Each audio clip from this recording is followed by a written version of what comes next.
아마 내일이 25일 6.25 발발일입니다.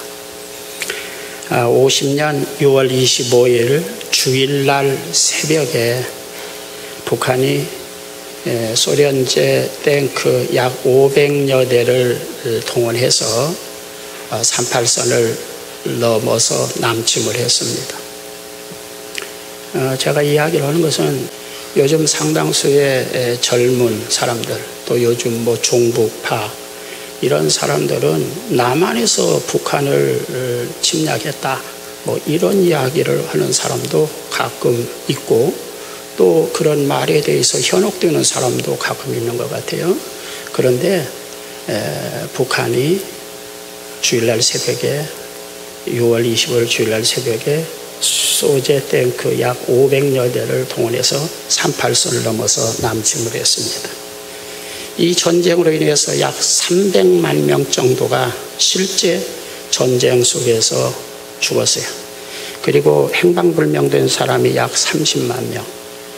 그 다음에 남편을 잃은 사람이 과부가 한 30만 명 정도 발생하고 고아가 한 20만 명 정도 발생했다고 하는 통계가 있습니다. 그리고 이 전쟁으로 인해서 교회가 2122개의 교회가 불타거나 파손되었고, 학살된 목회자는 535명 정도 학살을 당했습니다.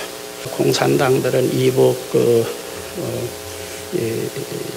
그 사고방식은 사상은 무신론에 기초를 두고 있는 것입니다. 그래서 교회들은 가장 이러한 이데올로기 전쟁, 무신론적인 북한의 이러한 정권이나 이런 것에 대해서 항상 경계도 하고 마음을 써야 되는 겁니다. 물론 이북이 우리의 동포이기 때문에 무슨 물을 딱 잘라듯이 두부모를 잘라듯이 잘라낼 수는 없지만 공동 웅면체니까, 그러나 또 한편으로는 우리가 조심할 것은 조심하고 다시는 이런 비극이 생겨나지 않도록 기도도 하고, 또 평화라는 것은 힘이 있어야 유지되는 겁니다. 만약에 우리가 힘이 하나도 없다면 벌써 전쟁이 일어났을 겁니다. 그래서 항상 적절히 도발을 억제할 수 있는 경제력이나 군사력도 어느 정도는 가지고 있는 것이 어쩔 수 없는 일입니다.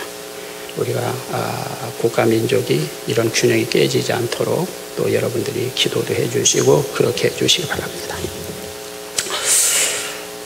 국가적인 이런 전쟁도 우리가 불행한 일이고 무서운 일이지만 성도에게 있어서는 영적인 전쟁이 있습니다.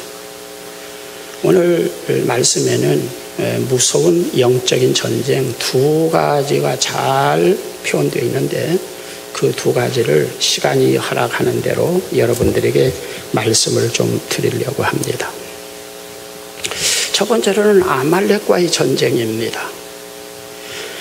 신명기 25장 17절 19절 이렇게 보면 이스라엘 백성들이 애굽에서 나와서 지금 가나안을 향해서 나가고 있습니다.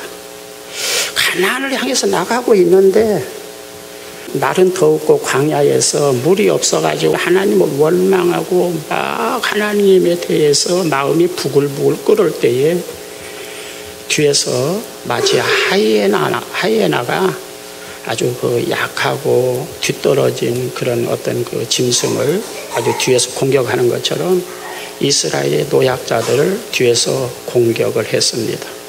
이로 인해서 애굽에서 가나안을 향해서 나왔지만 가나안에 가지 못하고 중간에서 죽은 사람들이 수없이 많이 발생했어요.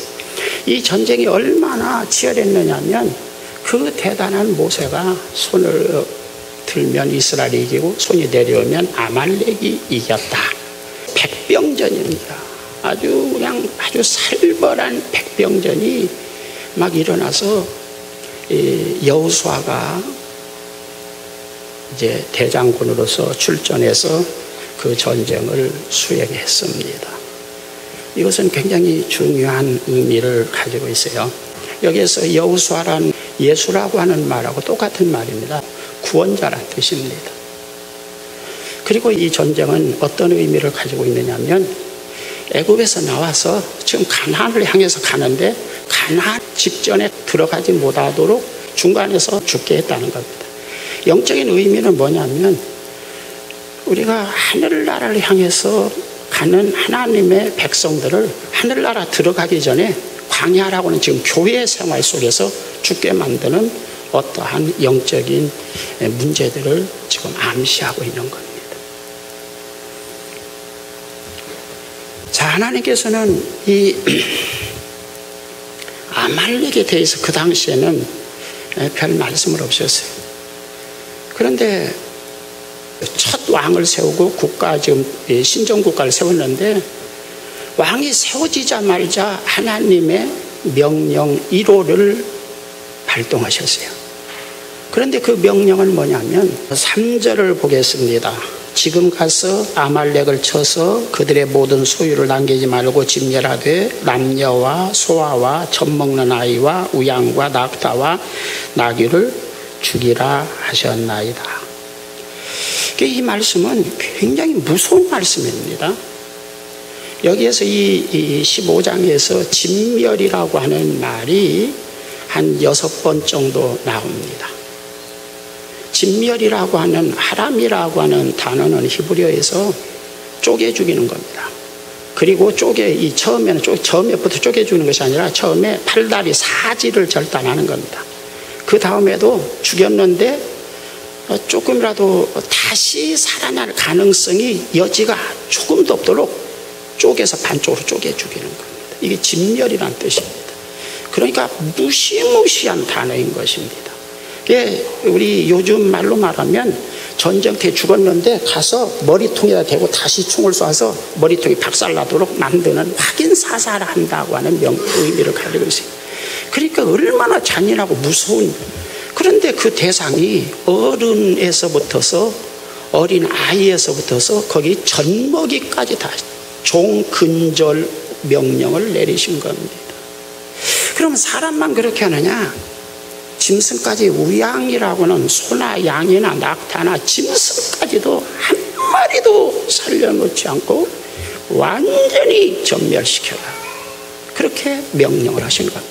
그럼 가나안에 들어갈 때 모세하고 아말렉 지금 전쟁터에 그때 하나님께서 내리신 명령이라면 하나님의 분노 때문에 이해가 됩니다. 지금 이 시점은 출애굽, 그러니까 모세하고 싸우던 아말렉하고 싸우던 그 시점에서 약 430여 년이 지난 겁니다. 여러분 430년 정도 시간이 지났으면 우리나라 역사로 말하면 고려가 470년, 이시조선이 약 500년 뭐 이렇게 우리가 꼽거든요. 470년 정도면 지금 서 있는 데서 저 이시조선의 성종시대 때 정도 되는 역사로 수없이 거슬러 가는 까마득한 옛날입니다. 430년. 430년이나 지났는데 하나님은 이 문제를 들고 나오시는 겁니다. 모세도 다 죽었어요. 아말렉 전쟁터에 가서 직접 싸우다가 죽은 그 당사자도 없고 그 아내도 그 자기 남편 그 전쟁에 가서 죽은 그 아내도 다 없어 죽어버리고 그 아들도 다 죽고 430년이나 지났으니까 다 잃어버렸어요. 사무엘도 신경도 쓰지 않았어요. 이스라엘 어떤 사람도 나라 건설했으니까 아말렉 그놈들 다 이런 생각을 하는 사람 한 명도 없어요. 그런데 잊혀진 역사의 뒤안길로 다 잊혀진 430년 전의 사건을 하나님이 들고 나오시는 거예요. 430년 전에 내 백성을 가나안으로 들어가게 하려고 하는데 가나안 들어가지 못하고 그 자식 때문에 죽은 사람들이 많다. 지금 말로 말하면 하늘나라 들어가게 하려고 내가 예수님 믿게 만들고 교회 이끌어 왔는데 교회 생활하다가 그놈 때문에 죽은 사람이 많다. 그러니까 너는 반드시 그 종근절, 그 아들이고 손자고 그냥 어린아이 갓난 아기까지 완전히 하나도 살려두지 말고 진멸이야. 진멸이란 말은 사지를 일단 절단하고 그 다음에 그냥 쪼개 죽인다. 이것은 하나님의 그 분노를 우리에게 보여주는 것이죠. 여러분 얼마나 사람이 분노하면 그냥 저는 그냥 팔다리를 칼로 전부 다 자르고 그 다음에 쪼개서 죽이는 이러한 아주 무지막지한 분노, 한 사람도 아니고 그냥 갈라내기까지 다, 이건 하나님의 무시무시한 분노를 이야기하는 겁니다. 이 광야는 교회를 상징한다고 그러죠. 저는 알레고리적으로 성경을 해석하기를 별로 좋아하지 않지만 구약시대에 특별히 출애굽 과정은 우리가 그런 도식을 가지고 구속사적으로 설명할 수밖에 없는 그런 내용들이죠. 하나님께서는 예수님을 십자가에 죽게까지 하셔서 우리를 구원받게 하늘나라로 데려가시려고 하는 하나님의 계획에 차질을 빚게 한 사람은 그 당사자뿐 아니라 그 자손 수천 대까지라도 내가 잊지 않고 그런 거 안 갚아먹겠다. 이러한 무서운 메시지를 담고 있는 거예요. 이스라엘 백성들이 예수님을 죽인 다음에 2000년 동안 세계사 속에서 유랑하고 박해를 당합니다. 여러분, 십자군 전쟁에 있어서 십자군의 고대 제1 십자군 창설 초기에 십자군의 그 의무가 있어요. 예수님을 죽인 이 나쁜 놈들, 그래서 유대인들을 보는 대로 다 학살하고 죽였는데 유대인들이 산속이나 저런 데 숨어 사는 것을 색출해서 몽둥이로 갓난아기까지 다 죽이는 일을 십자군들이 하는 중요한 임무였던 것입니다. 그건 역사 기록에 잘 나와 있습니다.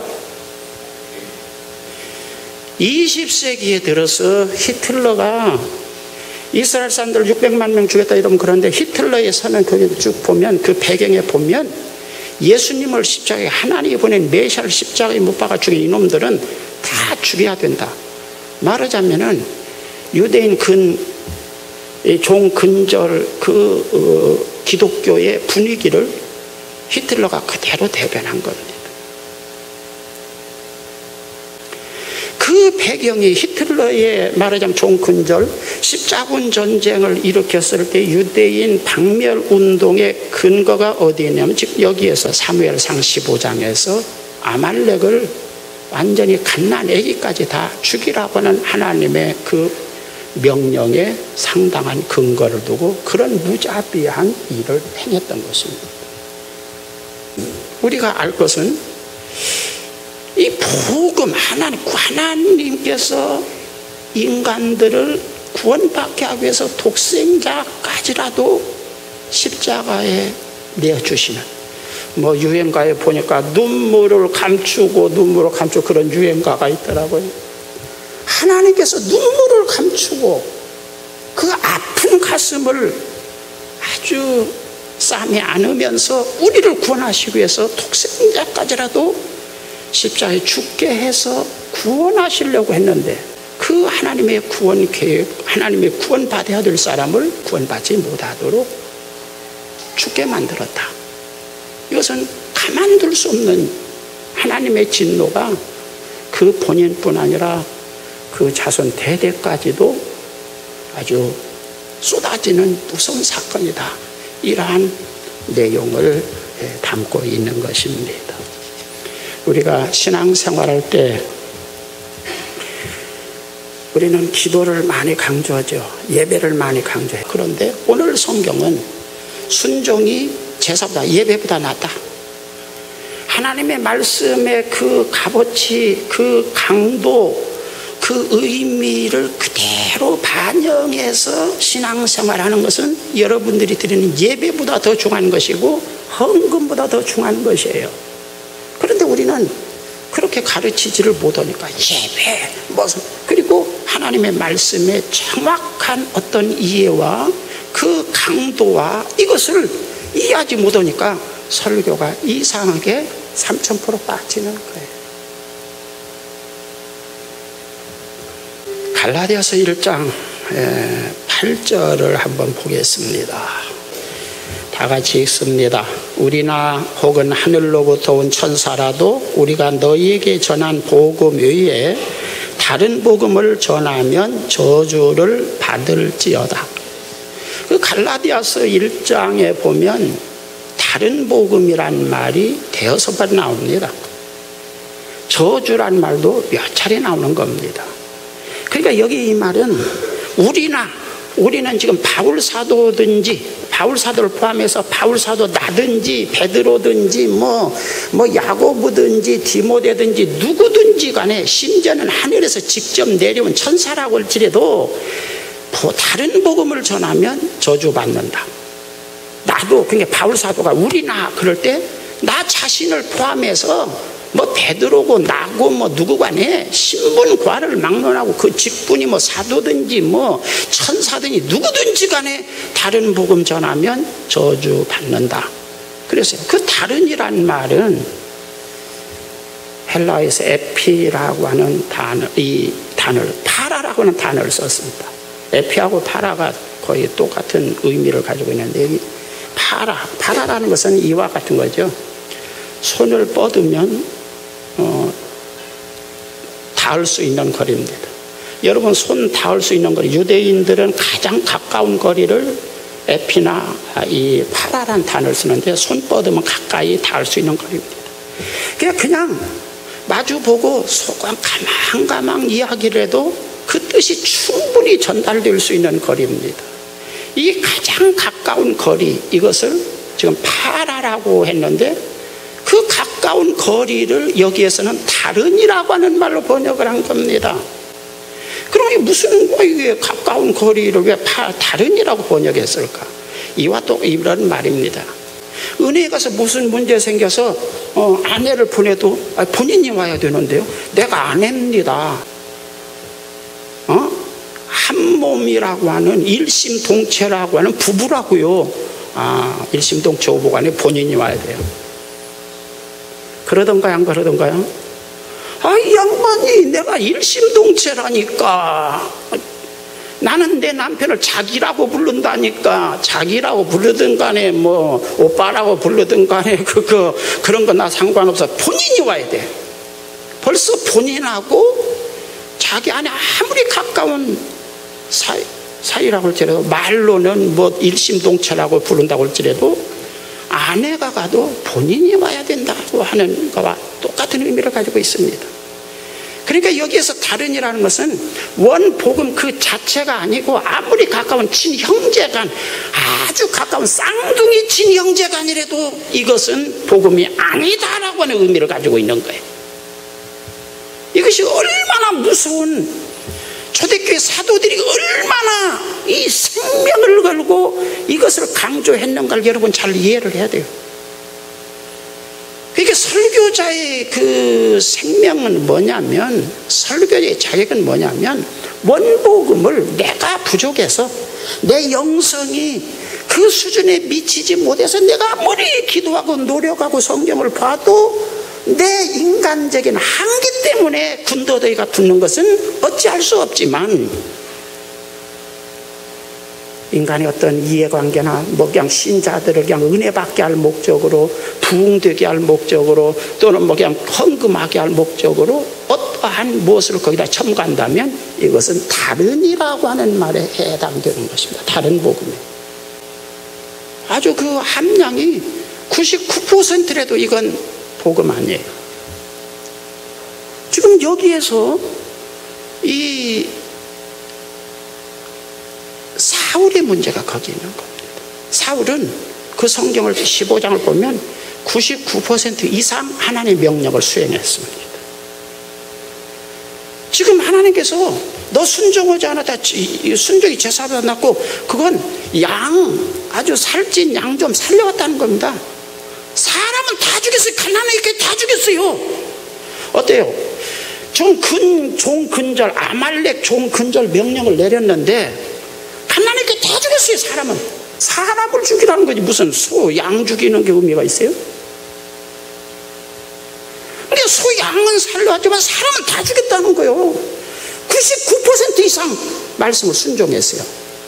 1% 어쩌면 미만의 어떤 사울이 이런 정도는 자유롭게 내가 좀 할 수 있지 않을까 라고 하는 생각을 했던 것 같아요. 그런데 그것 때문에 사울은 결단하는 것입니다. 이게 복음이라는 거예요. 그 성경을 원리적으로 쭉 이렇게 살피면 만만하지 않다. 굉장히 어렵다. 설교의 어려움은 뭐냐면 옆에 있는 쌍둥이 형제간도 안 돼요. 바로 그 자체를, 복음 그 자체를 전해야 되는 것이고 하나도 오염시키지 않아야 된다. 이런 아주 무서운 요구를 하나님으로부터 받고 설교해야 되니까 아주 막 긴장이 막 신경이 막 곤두서는 그런 부분이에요.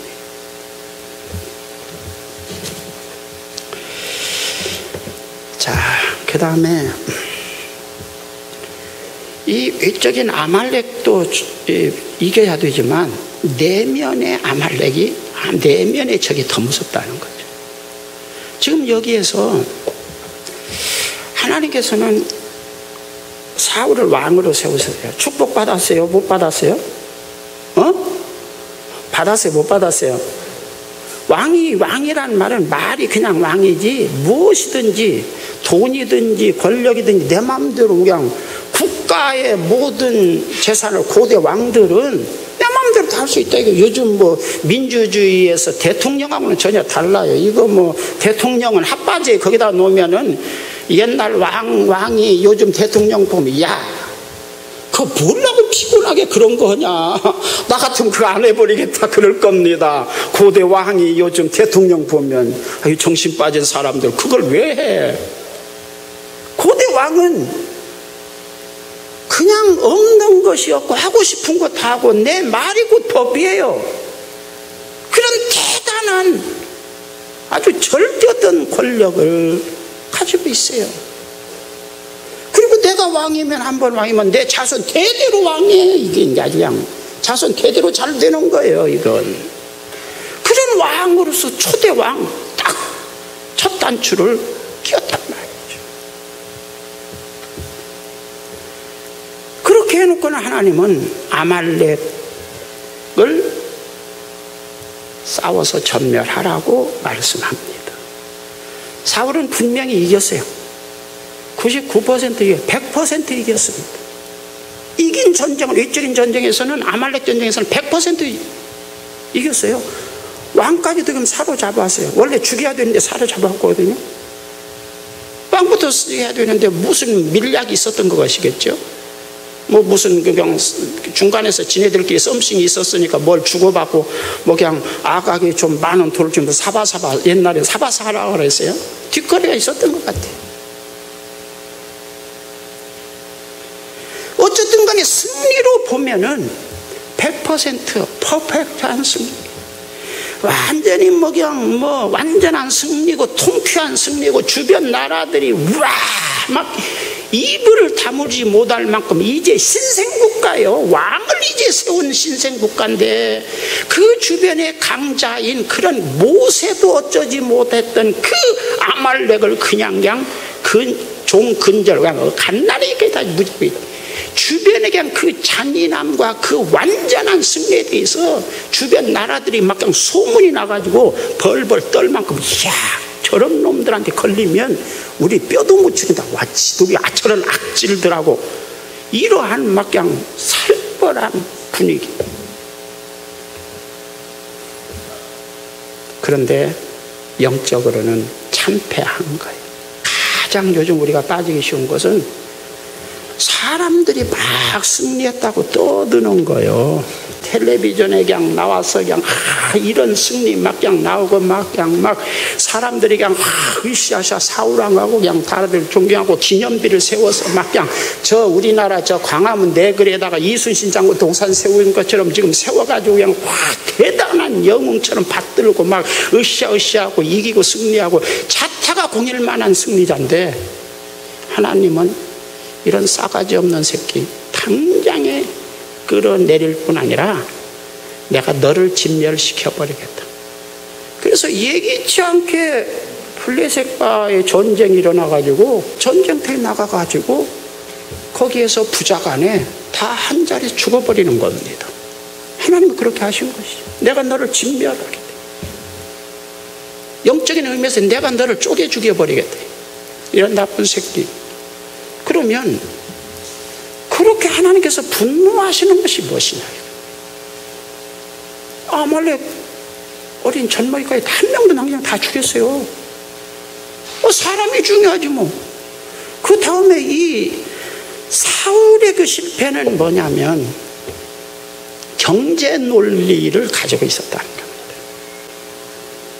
여러분, 이 시대에 제일 우리가 신앙생활에 실패한 건, 대다수 목사도 실패하고 여러분들이 실패하고 있는 건, 어쩌면 여러분들이 거의 다 실패하고 있는지도 모르죠. 신앙생활을 경제 논리로 이해하고 있다는 겁니다. 저는 청년 시절에 군대 가기 전에 화전민촌에서 좀 지냈습니다. 그 화전민촌에, 제가 있던 화전민촌 거기 옆에 포사격장이 있는데요. 그 포사격장은 미군들 그 포사격장인데 거기 포 연습을 하죠. 이제 포사격 연습을 하는데요. 알려진 말로는 80mm라는 게 10cm면 몇 mm요?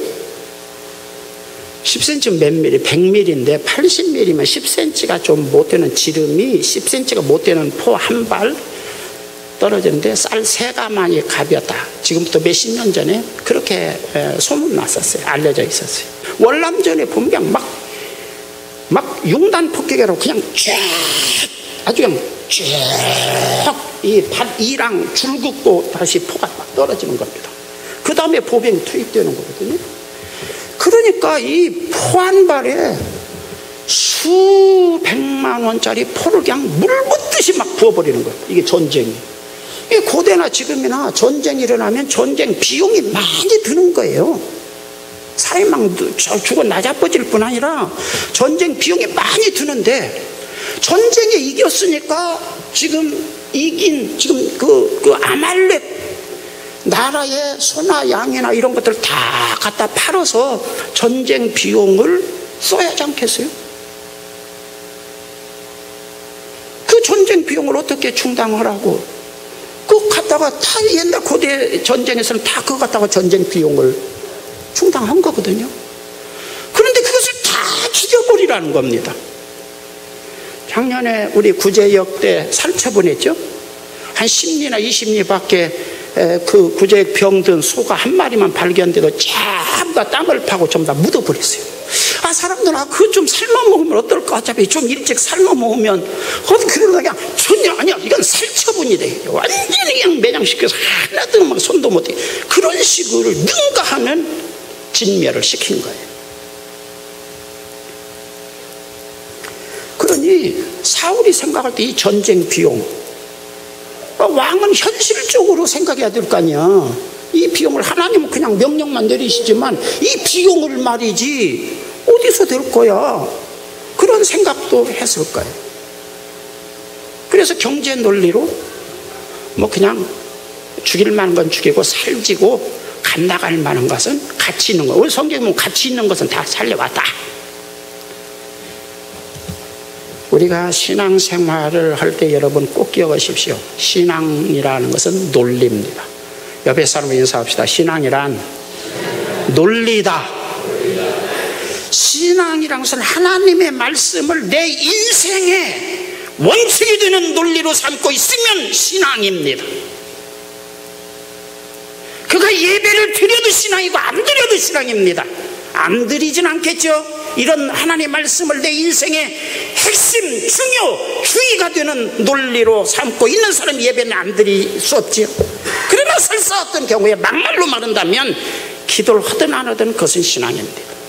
그러나 우리 인생의 어떤 삶의 원리를 경계에다 두고 기도하고 예배 드리는 건, 기도를 아무리 많이 하고 예배를 아무리 드려도 그건 신앙이 아닙니다. 신앙을 지금 잘못하고 있는 것입니다. 이 부분이 지금 오늘날 헷갈리고 있는 겁니다. 어떻게 그렇게 할 수 있겠습니까? 물론 많은 내적인 싸움을 하는 것이죠. 이 원리가 내 인생의 어떤 주가 되도록, 내 마음속에서 내 인생관, 내 생각, 내 마음을 완전히 장악하도록, 정복하도록 하기 위해서 성령 충만을 받고 기도를 하고 그렇게 하는 겁니다. 은혜 받아야죠. 우리는 어떻게 생각하냐면 교회 잘 다니고 예배 드리고 기도 많이 하면 그게 신앙이지. 신앙을 닮은 꼴이죠. 닮았어요, 겉모습이. 지금 사울의 문제는 그 문제를 우리에게 가르쳐 주는 겁니다. 우리는 많은 어떤 속임수, 신앙이라는 것을 완전히 융통성을 많이 두고 있는 거예요. 신앙이라는 것은 융통성이 없는 거예요. 굉장히 어렵습니다. 쉽다. 그런데 은혜 받으면 쉽죠. 그리고 인생관이, 내 인생 원리가 이런 주위에 딱 고착되면 그때부터는 쉬워요. 뭐 못 먹어도 그렇고, 뭐 그렇고, 먹어도 그렇고, 뭐 그냥 하나님께 맡기고 사는 거니까 그때부터는 자유롭지만, 그것이 확고되지 않으면 우리는 계속해서 엎치락 뒤치락하고, 우리는 그것이 안 되니까 예배나 열심히 드리고 헌금이나 많이 하고 기도나 많이 하면 그것이 신앙인 것처럼 어떤 속임수 속에 빠져 있는 것입니다.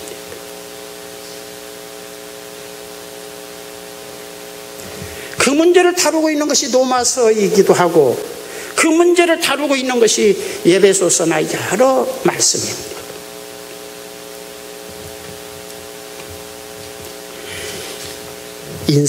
내 인생의 원리, 어떤 내 인생의 어떤 주의, 이것이 뭐냐 이거죠. 그전에는 회사에서 회식 그렇게 많이 했던 것 같지 않았어요. 그런데 요즘에는 회사 같은 데서 회식을 많이 하더라고요. 근데 군대에서 회식 많이 합니다. 가끔 누구 저녁 간다고, 제대 간다고 회식하고, 누가 휴가 갔다 오면서 집에서 떡 가지고 왔다고 거기 모아놓고 또 회식하고 그러는데요. 회식 자리에서 부르는 노래가 있어요. 아주 18번처럼 항상 아마 육군이고 해군이고 공군이고 어디든지 회식하면 돈이 최고야, 아니야 여자가 최고야. 그 노래 아주 회식할 때 아주 단골로 부르는 노래입니다. 내 인생의 주제, 내 인생의 노래는 돈이 최고야. 그러면서도 예배 열심히 기도하고 그 돈, 이것을 그럴듯하게 아주 그런 것처럼 목사가 뭐라고 설명을 하고 설교를 하든지 말든지 간에 그건 성경의 정신이 아니에요. 우리가 이기기 가장 힘든 영적 전쟁은 뭐냐면 내 속에서 꿈틀거리는 이 경제 논리입니다. 기도해야 하냐? 하나님이 기도해야 이거 축복해서 이루어 주시지. 11조 왜 하냐? 그래야. 모든 우리의 어떤 행동의 밑바닥에 이 경제 논리가, 하나님을 사랑해서 드린다거나, 내가 예수님 믿고 구원받았는데 이 은혜를 내가 10,000,000,000이라도 조금이라도 갚아야지, 이 은혜를 지금 내가 잃어버리고 살면 내가 사람 새끼도 아니지, 정말 하나님 감사합니다. 내가 할 수 있는 건 이거 11조 더 드려야 되는데 12조 3조 드려야 되는데 이것뿐이 못 드려, 하나님 죄송합니다. 이런 어떤 구원받고 정말 하나님 은혜에 대한 감사한 마음이 우리 속에서 역동적으로 꿈틀거려서 뭐 헌금도 하고 충성도 하면 이게 좋은데, 그것이 없으니까 항상 계산 속이죠. 장사 속이죠. 거래관계죠. 그리고 또 이제 하도 그것이 잘 안 되니까 목사의 설교는 그것이 당연한 것처럼, 이게 구약이죠. 신약은 그런 이야기 잘 안 해요.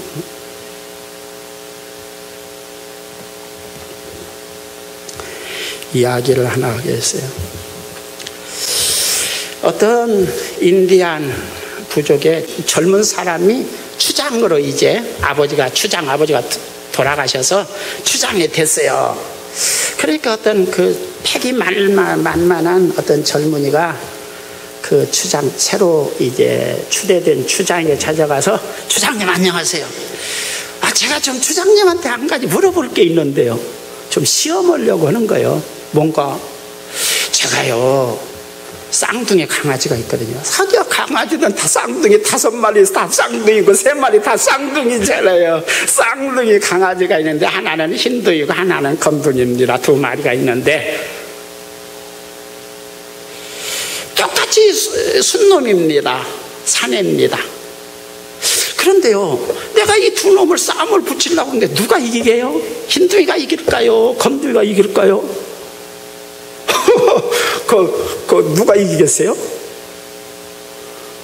그랬더니 그 추장이 3가지 보면 알아. 네가 많이 먹이는 놈이, 평소에 많이 먹인 놈이 이길 거야. 그렇죠? 이놈은 많이 주고 이놈은 안 주면 이놈 많이 먹이는 놈이 그 힘을 얻어서 이길 거 아니에요? 2번째는 네가 평소에 날마다 아침 저녁 훈련시킨 놈이 이길 거야. 훈련시키면. 세 번째는 그럼에도 불구하고 옆에서 옛날 개싸움하면 옆에서 응원하죠. 벗고 물어라, 좀 물어라, 막 응원하잖아요. 네가 옆에서 막 응원한 그 개가 이길 거다. 우리 신앙생활에 좋은 어떤 교훈을 줍니다. 내가 육을 잘 평소에 먹이는가, 생명의 말씀으로 자꾸 내 영을 먹이고 듣고 말씀을 먹고 아주 하나님의 말씀을 읽고 그렇게 해서 내 영이 무엇인가 하나님으로부터 나오는 에너지 영양소를 흡수해서 내 영이 좀 힘있게 건강한가. 또 건강하더라도 어떤 전략적인 테크닉, 어떤 훈련, 뭐 전도 훈련도 받고 기도 훈련도 받고 영적인 싸움에 대한 어떤 원리도 훈련 받고 말씀 어떤 훈련도 받고 그렇게 훈련 받고 그 다음에 사업을 할 때 또는 어떤 위기가 있을 때 나는 하나님이 지지하는, 하나님이 후원하시는, 하나님이 나의 후원자시야. 하나님이 나를 후원하고 있어. 하나님이 나를 지지하고 있어. 하나님이 내 편이시여. 항상 나 자신에 대해서 어떤 위기를 당했을 때, 어떤 막다른 골목에 있을 때 나는 하나님의 아들이, 나는 하나님의 종이야. 나는 하나님의 뜻을 반영하고 사는 것이야. 나는 보통 사람 아니야. 하나님은 나의 친아버지시여. 자기 자신을 격려하고 훈련하는, 말하자면 응원하는 어떤 메시지, 이런 것도 우리가 필요하죠. 교회에 나왔을 때는 영적인 사람 같아요. 그런데 하나님께서 중심을 꿰뚫어 보시면, 아주 분석적으로 꿰뚫어 보시면, 총체적으로 점수를 매긴다면 영적인 사람이라고 말하기보다는 육적인 사람이라고 말할 수밖에 없는 그런 위치에 있으면서, 교회에 나와서는 우리가 그냥 그 진 속을 모르니까 뭐 영적인 사람 뭐 어쩌고, 목사가 그냥 너스레를 떨고 뭐 여러분 마음에 좀 위로를 준다고 할지라도 하나님의 진단은 다르다 이거죠.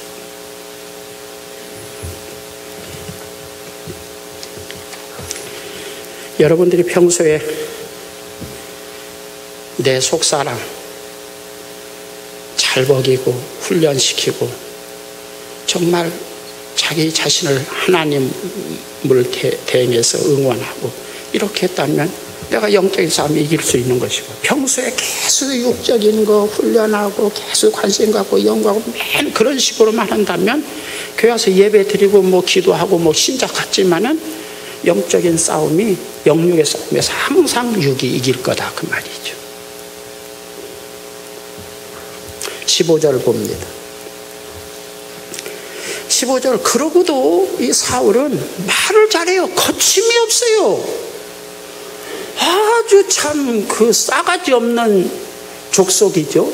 그러고도 말이 아주 그 사무엘 앞에서 이미 하나님의 통보를 받아서 속을 꿰뚫어 보고 있는데도 아주 말을 잘해요. 조금도 거리낌이 없어요. 후회하는 빛도 없고 회개하는 빛도 없어요. 당당해요.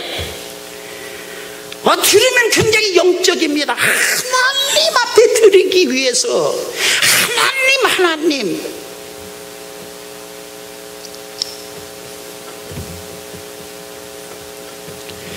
그리고는 11절 12절을 보면 하나님은 후회하시고 하나님의 종 사무엘은 근심하고 지금 밤잠을 못 자고 철야 기도하고 지금 한숨을 푹푹 쉬고 있는데